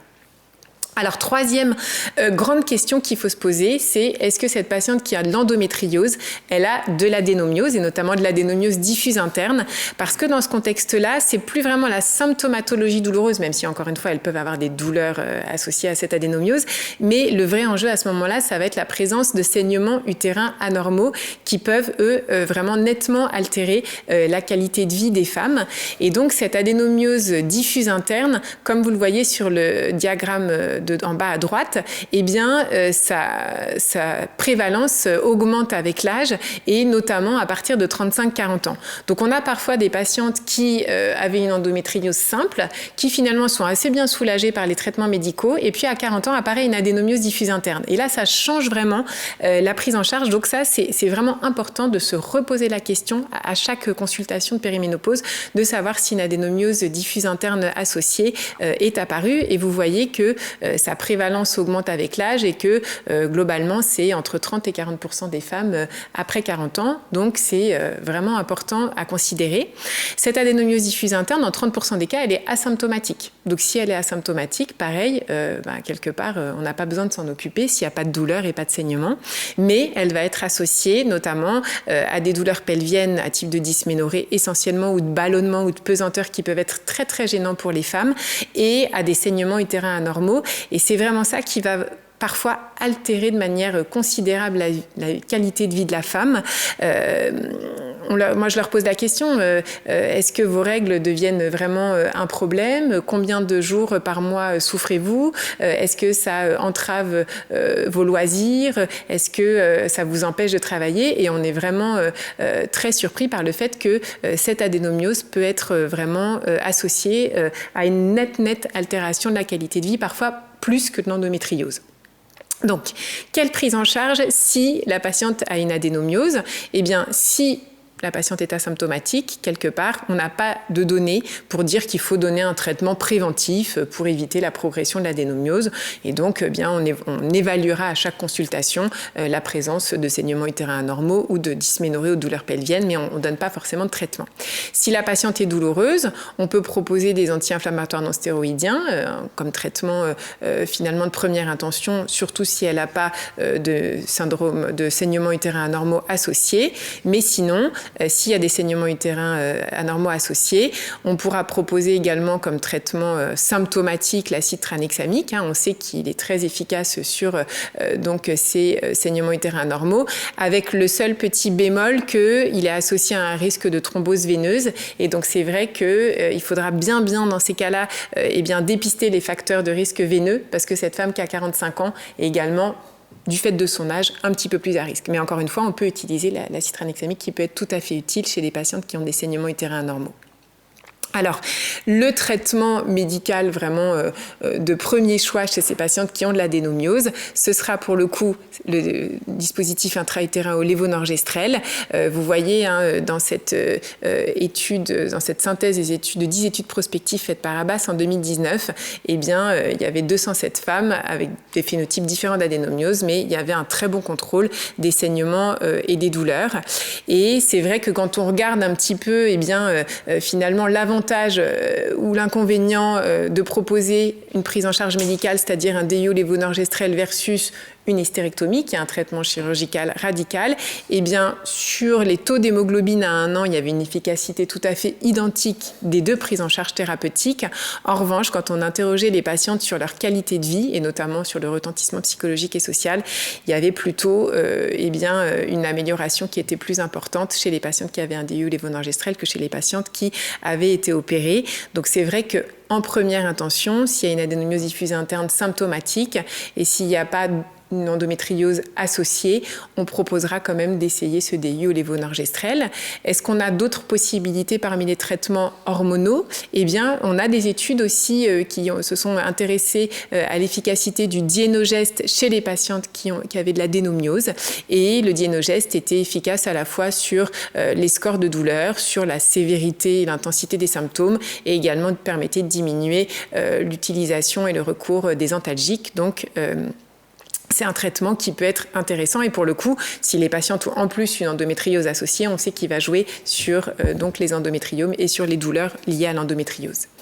Et puis, quand on compare un petit peu Dienogest et DU au lévonorgestrel, parce que c'est vrai que c'est toujours intéressant d'avoir des études qui comparent les traitements entre eux, eh bien, pour les deux traitements, les scores donc de douleur étaient significativement donc plus bas dans les deux groupes. En revanche, il semble que à 3, 6 et 12 mois, dans le groupe Dienogest, eh bien, les scores de douleur étaient un petit peu moins améliorés que dans le groupe DU lévonorgestrel. Et puis, eh bien, le Dienogest a été comparé aux analogues, un des traitements les plus puissants et les plus efficaces. Et donc, dans les deux groupes, il y avait une amélioration des symptômes douloureux sans différence entre les deux groupes. Bien sûr, les analogues étaient plus efficaces pour diminuer les ménorrhagies et les analogues peuvent aussi être intéressants pour diminuer le volume utérin, surtout chez une patiente qui ensuite va être éligible à une chirurgie pour eh bien, diminuer le temps opératoire, diminuer les complications opératoires, etc. Les recommandations françaises du CNGOF sur saignements utérins anormaux et adénomiose redisent bien donc, que les patientes qui sont éligibles à un traitement médical, eh bien, il faut le privilégier en première intention un DIU lévonorgestrel et que chez les patientes qui ont une adénomiose et qui sont éligibles pour le coup à un traitement chirurgical conservateur, parce que entre le DIU lévonorgestrel ou le Dienogest et l'hystérectomie, qui est un traitement plus radical, eh bien, il y a aussi des techniques de résection ou de destruction endométriale qui peuvent être proposées aux patientes au cas par cas. Dernier gros enjeu de la prise en charge de l'endométriose et de l'adénomiose au moment de la périménopause, c'est de dépister les risques associés.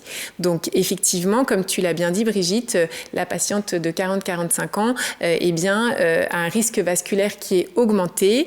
Est-ce que les patientes qui ont de l'endométriose ont un risque encore plus important? Eh bien, dans le service, on a réalisé une méta-analyse de plusieurs études qui s'intéressaient donc aux risques cardiovasculaire global, que ce soit AVC en vert ou bien infarctus du myocarde, eh bien, chez les patientes qui avaient de l'endométriose, le risque vasculaire semblait augmenter de manière plus importante. Donc, est-ce que c'est un facteur de risque un peu émergent, au même titre que tu le disais, le syndrome des ovaires polykystiques, donc un facteur de risque finalement un peu spécifique au sexe et à la femme? Eh bien, en tout cas, on peut penser que l'endométriose étant une pathologie inflammatoire et une pathologie un peu systémique, eh bien, il y a un certain nombre de marqueurs qui vont être modifiés et on voit que dans les études, donc, elles ont une légère augmentation du risque d'athérosclérose. Et ce qui est intéressant, c'est qu'en fait, il y a une régression après chirurgie de cette dysfonction endothéliale quand les cellules endométriosiques, comme si quand on enlève cet état inflammatoire global qui est lié à la maladie, eh bien, on améliore un peu le risque vasculaire. Donc, un warning particulier à la périménopause pour dépister finalement les facteurs de risque artériels classiques chez les patientes qui ont de l'endométriose. Est-ce que les patientes qui ont de l'endométriose ont un risque carcinologique plus important que les femmes qui n'en ont pas?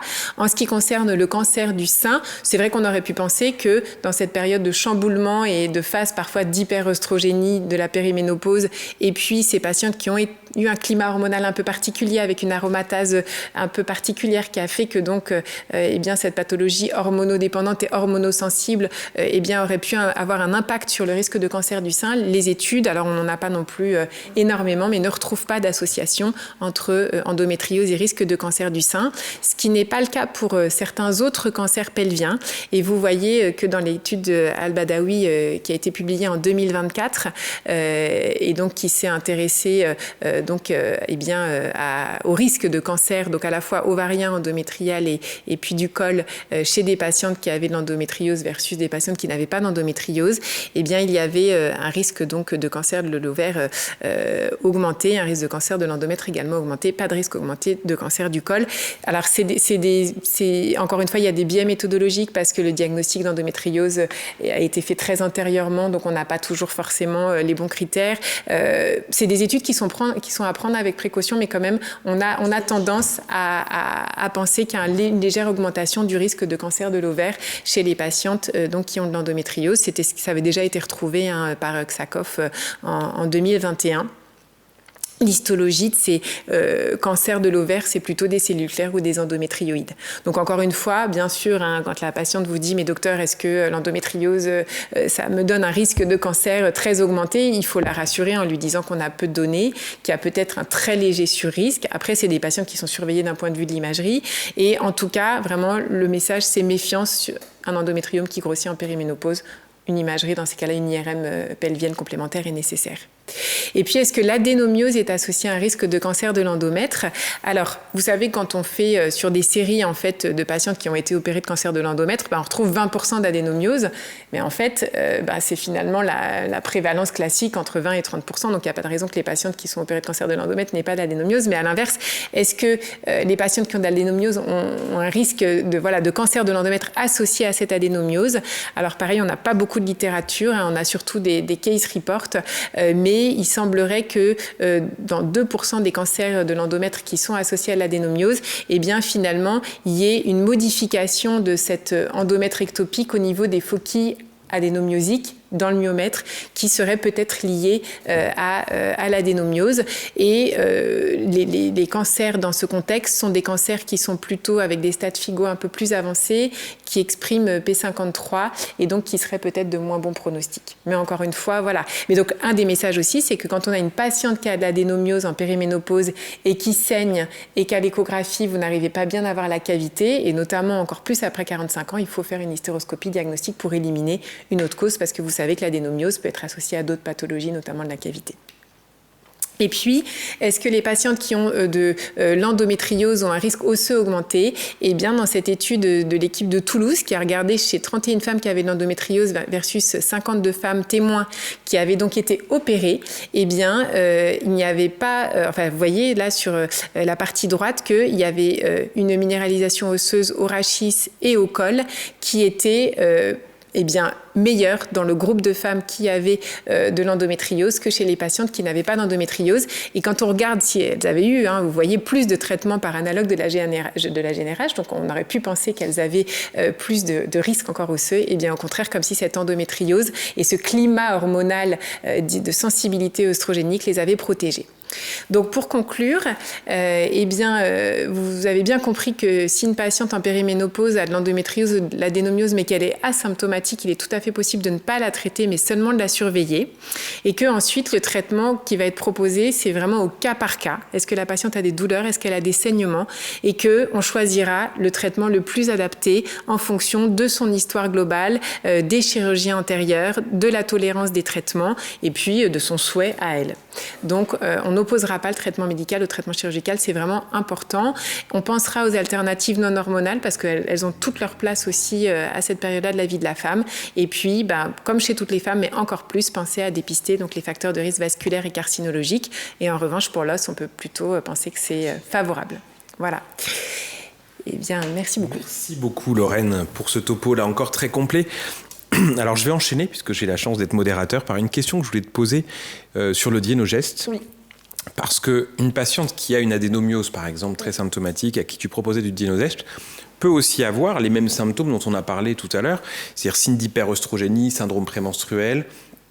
Est-ce que le dienogeste, pour toi, est assez antigonadotrope pour gérer finalement C'est une très bonne question et je dirais qu'il y a une grande variabilité interindividuelle et même intra-individuelle. C'est-à-dire qu'on peut avoir eu entre 35 et 45 ans un dienogeste qui a été très efficace, la patiente était en aménorrhée et puis justement à 45 ans, à cause plutôt de ce grand chamboulement hormonal dont on parle depuis 1h30, les sécrétions hormonales endogènes s'emballant un petit peu, ce traitement risque d'être moins efficace. Mais on a aussi des patientes chez qui l'axe gonadotrope va être bloqué.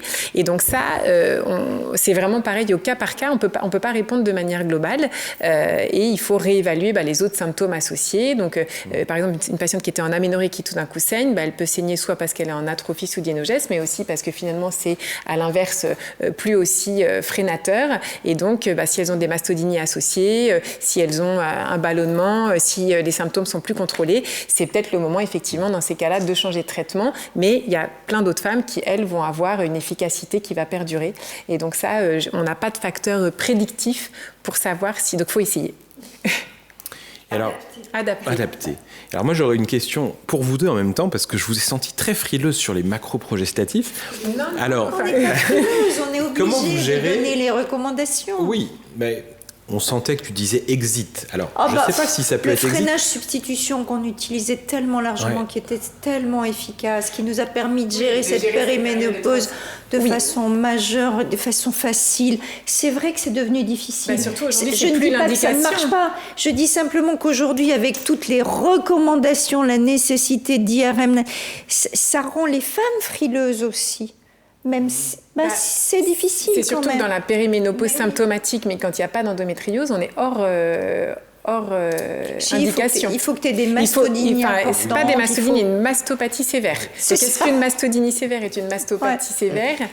Moi, je les classe dans contraception à risque vasculaire. Alors, après, les contraceptions à risque vasculaire, voilà. Donc, en fait, les contraceptions à risque vasculaire, tu y arrives assez facilement quand même. Moi, j'avoue que vraiment, je les proscris pas du tout et que quand j'ai essayé d'autres thérapies, bien sûr, le message, c'est que c'est pas la première intention, qu'on fait, on surveille l'IRM cérébral, mais que ça peut être aussi tout à fait utile pour passer cette période-là, surtout chez les patientes qui ne sont pas freinées avec des progestatifs un peu moins dosés. Ça me rassure d'entendre ça. Oui, Moi, par contre, je fais l'IRM, j'attends pas un an. C'est-à-dire que je la fais dans cette tranche d'âge quasiment d'emblée. Elles ont déjà eu des traitements progestatifs. Elles ont toutes eu des progestatifs. Alors les tiennes, oui. Mais... Et dans les recommandations de l'ANSM, si elles ont eu des progestatifs, t'es presque obligé. Ceux de la pilule, pour ceux de la pilule, c'est pas très clair, je trouve. Voilà. Si c'est des micro-proges et tout ça, mais non, je te parle de progestatifs, comme tu disais là, progestatifs qui sont antigonadotropes. On va poser quelques petites questions parce que vous avez été nombreux à nous poser des questions. Alors une première question, peut-être plus pour Brigitte, une histoire assez glaçante d'une collègue qui nous dit: quand peut-on cesser le traitement anticonceptionnel? Et elle cite l'exemple d'une patiente qui a eu 18 mois sans règles et une grossesse à 54 ans. Ça peut arriver, c'est vrai. Moi, je ne savais même pas que c'était possible. Alors, les recommandations de l'OMS, c'est on peut arrêter toute contraception à 55 ans.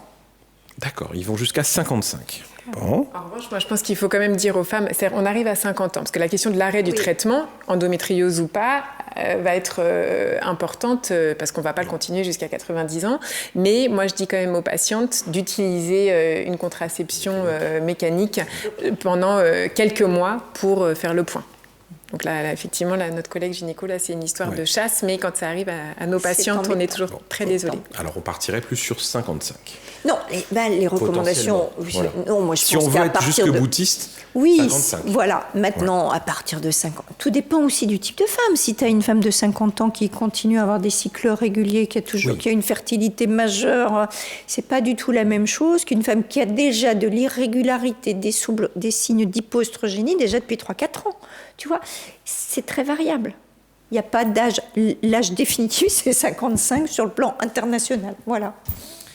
Alors, une autre question, c'est quelles analyses de sang ou tests recommandez-vous généralement pour avoir une idée claire de la situation hormonale de la patiente en périménopause? On l'a dit, non? Qu'il ne fallait pas. C'est pour ça que j'ai envie que tu répondes à nouveau pour que ce soit clair. Il ne faut pas le faire. Voilà. En fait, il ne faut pas le faire parce qu'à certains moments, vous allez avoir un profil ménopause et quelques semaines après, un profil de fonction ovarienne qui, a priori, continue de marcher, avec un œstradiol qui remonte, une FSH normale. Donc, oui, c'est très fluctuant et donc c'est absolument pas interprétable. L'AMH ne sert à rien, l'inhibine B ne sert à rien, le comptage des follicules en trop ne sert à rien, il n'y a aucun seuil. Donc, en fait, il faut être clinique. Voilà. Je pense que c'est quand même un élément important. Est-ce que une idée de l'âge maximal à partir jusqu'auquel tu pourrais, Brigitte, prescrire une contraception œstroprogestative? La contraception œstroprogestative, on l'a montré, le seuil c'est 35 ans. À partir de 35 ans, il faut être rigoureux, très rigoureux. Mais on a alors, ce n'est pas la majorité des femmes, mais on a des femmes qui sont parfaites, qui font du sport, qui ont un bilan métabolique parfait, qui n'ont pas fumé, qui n'ont pas de facteur de risque veineux. Et ces femmes-là qui sont sous contraception déjà depuis longtemps, donc je pense qu'on peut poursuivre des contraceptions œstroprogestatives, bien sûr, jusqu'à 50 ans, bien sûr. Moi, je... montré dans GIRISC et puis dans Eligine, qui sont donc les deux études, eh bien, il y avait quand même 35% des femmes après 35 ans qui restaient qui n'avaient pas en fait deux facteurs de risque, l'âge en étant un. Donc dès qu'on en a un autre, c'est une contre-indication, qui restait éligible à la contraception. Donc combinée. il faut qu'elle soit parfaite. Mais il faut Si elle est parfaite, il n'y a pas de raison qu'elle n'ait pas droit à une contraception œstroprogestative. Pas sur le fait, tiens, vous avez 45 ans. Moi, j'ai des femmes qui me disent, à 40 ans, on m'a dit qu'il fallait absolument arrêter. Non, elle n'avait pas simplement c'est 40 ans. Donc on n'arrête pas sur un âge. C'est pas l'âge qui est important. On va arrêter chez une femme à 33 parce qu'elle a vraiment plus la possibilité d'avoir accès à une œstroprogestative. Et il y a des femmes qui peuvent avoir une contraception jusqu'à 50 ans si elles sont parfaites. Parfait. Et là, on a une question d'une gynéco lilloise que je salue, qui se reconnaîtra, qui est une super gynéco d'ailleurs, qui me demande de repréciser un peu la prescription du progestatif, enfin de la progestérone hors AMM à 300 mg le soir. Donc, a priori, c'était progestérone, pour préciser, parce qu'elle demandait si c'était un progestatif ou la progestérone. Et c'était, finalement, exactement dans quelle indication tu le proposes. C'est même pas de la dihydrogestérone, c'est de la progestérone naturelle, 300 mg. Il n'y a que la progestérone, et par voie orale. Moi, j'avais des femmes qui mettaient leur progestérone par voie vaginale. Ça n'a pas d'action sur le sommeil, sur les bouffées de chaleur, c'est par voie orale. Mais oui, c'est des femmes qui ont eu accès à la progestérone antérieurement. Donc, c'est par voie orale, bien sûr. Très bien. Et l'étude qui a montré une vraie efficacité sur les bouffées vasomotrices, c'est 300 mg. Après, il y a peut-être des femmes qui peuvent répondre à 200 mg. Moi, je ne donne pas systématiquement 300 mg. Souvent, je commence à 200. Je dis, vous verrez un peu déjà comment vous le tolérez, parce que c'est vrai qu'il y a des femmes qui ne supportent pas bien la progestérone. Et si ça ne fonctionne pas, on passe à 300. Pas toujours d'emblée à 300 mg. L'étude qui a été faite nous montre que c'est efficace à 300 mg. Et c'était en continu. Oui, en continu. Et on peut parfaitement en périménopause donner de la progestérone en continu. Bien sûr. Ouais. Il y a une question aussi de pratique, comme ça parle des saignements et tout ça, je vais me poser plutôt à Lorraine. C'est une patiente qui a eu, ça y est, 1 an d'aménorrhée, à qui on a posé un diagnostic de ménopause et qui va, au-delà des 1 an, représenter un épisode de saignement menstruel. Oui. Qu'est-ce qu'on fait? Est-ce qu'on banalise? Est-ce qu'on fait des examens complémentaires? On banalise pas parce Raconte-nous ton avis. 1 an après, on considère qu'elle est... théoriquement ménopausée, donc il faut la voir, l'examiner, bien sûr regarder son col, vérifier que son test HPV est à jour, on reste clinicien, et puis on va bien sûr lui proposer une échographie pelvienne en première intention qui va nous donner déjà dans un certain nombre de cas une réponse. Parfois, ça peut être une pathologie organique, un polype, un fibrome, ça peut être un épaississement de l'endomètre. Et donc, si tel est le cas, il faut absolument aller faire une hystéroscopie pour être sûr qu'il n'y ait pas de cellules anormales. Et puis, c'est le diagnostic d'élimination, mais il peut y avoir donc, ce qu'on appelle la résurgence ovarienne, et donc une reprise d'activité, et donc un peu à distance de la ménopause, 1, 2, alors pas 6 ans après, mais non, dans les années qui suivent, voilà. Eh bien, il peut y avoir donc en fait, encore une fois, moi je dis toujours, c'est pas on/off et ça s'éteint et plus jamais la lumière ne s'allumera. Et donc, de temps en temps, certaines femmes reprennent sur quelques cycles ou parfois juste sur un cycle une croissance folliculaire, de rares microfollicules qui étaient restés un peu quiescents. Dans ces cas-là, à l'imagerie, en échographie, on a un follicule qu'on voit, assez rassurant parce qu'il a toutes les caractéristiques de quelque chose de rassurant. On le recontrôlera quand même un peu à distance en échographie pour s'assurer que ce n'était pas un kyste autre, notamment organique. S'il fait plus de 3 cm, ça peut être un cyste adénome-séreux, donc on vérifie quand même. Et puis souvent, moi j'interroge les femmes et elles disent c'est vrai, j'ai l'impression que mes règles étaient revenues, j'ai mal au sein, je me suis sentie ballonnée. Donc souvent, la clinique, encore une fois, aide. Mais ça reste le diagnostic d'élimination et on élimine une pathologie organique. Ça, c'est un message fondamental, ça c'est clair. Et puis, ça va être la dernière question, et ce sera aussi pour toi, Lorraine. C'est un des participants qui demande, quand la patiente est ménopausée, si on lui donne un THM et qu'elle est atteinte d'adénomiose ou d'endométriose, ou des deux.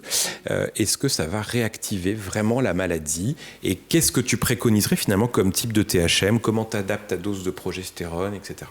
Donc ça, c'est une question tout à fait importante. Alors, on n'a pas beaucoup d'études, et dans l'adénomiose, en tout cas, on en a, à ma connaissance, pas. Donc c'est vrai que quand il y a de l'adénomiose, c'est parfois plus touchy, parce que c'est elle qui parfois risque d'à nouveau être symptomatique et de ressaigner un peu. Donc c'est là où l'adaptation et l'équilibre hormonal va être parfois un peu plus difficile. Si c'est juste de l'endométriose et que la patiente est symptomatique, ou si elle a eu une chirurgie avec une insuffisance ovarienne anticipée, comme tu le disais, donc avant 45 ans, ou bien prématurée avant 40 ans, et où là, elle a même une indication de traitement hormonal, eh bien là, il faudra proposer un traitement hormonal plutôt combiné, même si elles n'ont plus d'utérus, parce qu'il n'y a pas beaucoup d'études, mais les cas de réactivation de lésions, par exemple péritonéales, etc., étaient plus importantes, mais on a peu d'études dans les groupes avec seulement des œstrogènes que dans le groupe combiné. On sait que l'endométriose, il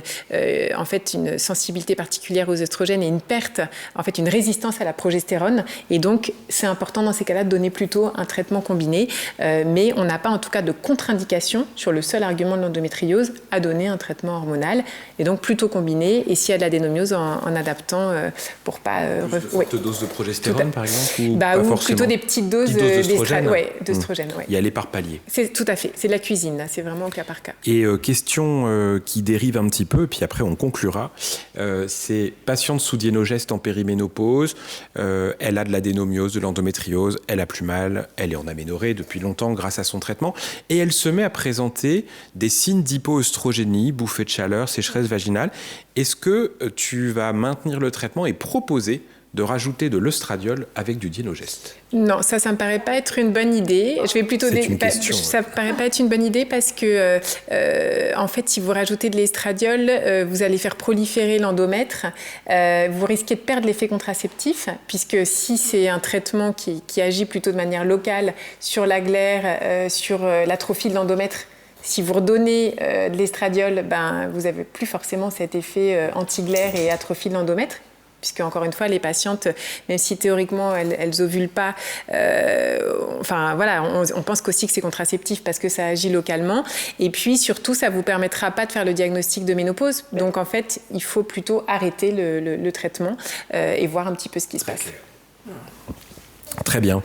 Eh bien, nous arrivons au terme de ce webinaire que nous vous remercions d'avoir participé avec enthousiasme et avec beaucoup de questions extrêmement intéressante. On n'a pas pu répondre à toutes les questions, malheureusement.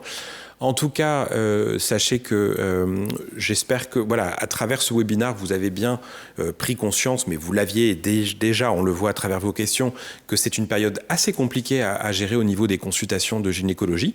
C'est complexe, surtout quand se rajoutent éventuellement des pathologies comme l'adénomiose, l'endométriose, que c'est une prise en charge multimodale, qu'il n'y a pas que les hormones et que les femmes doivent être prises en charge de façon holistique avec la notion de la pratique du sport et toutes les règles hygiéno-diététiques associées qui pourraient même peut-être, vous l'avez vu, avoir des effets favorables pour ralentir un petit peu le vieillissement ovarien.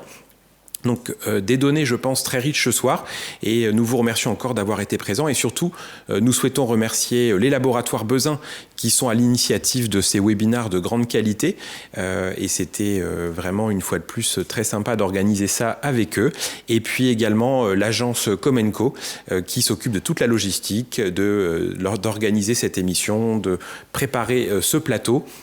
Et là encore, dans une grande convivialité, une grande efficacité, un grand professionnalisme. Donc, un grand merci à eux et je vous souhaite une bonne soirée.